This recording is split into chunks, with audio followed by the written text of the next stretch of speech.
Today I'll be removing the seat base from my 1964 Land Rover Series 2A. Another easy process, although in hindsight my sequence was not the best. If I had to do it again, I would have done it slightly differently.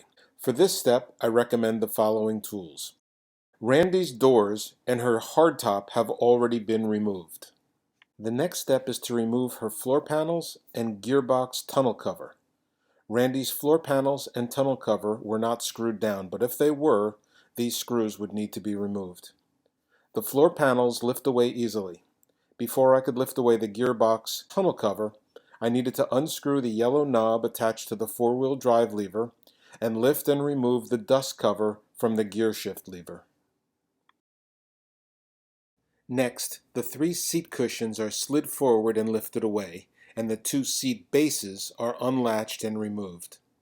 To remove the 3 seat backs, tilt each seat forward and locate and remove the cotter pins and washers securing the seat backs to their brackets.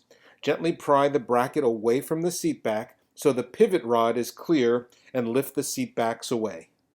I recommend reversing the order of these next 2 steps because the location of the gas tank makes removing the final bracket more difficult than it needed to be. To remove the brackets, remove the nuts and bolts securing the brackets to the seat base. Randy's first and fourth brackets sat on a metal separator, while her center 2 brackets sat directly on the seat base. Next, I removed each bolt that secures the seat base at the bottom, the sides, and along the back. At this point, I was able to remove the seat base, taking care to clear the parking brake handle as I lifted the seat base away. Again, removing the seat base before removing the 4 seat brackets would have been easier. This task took about 45 minutes, but I suspect 30 minutes is more reasonable.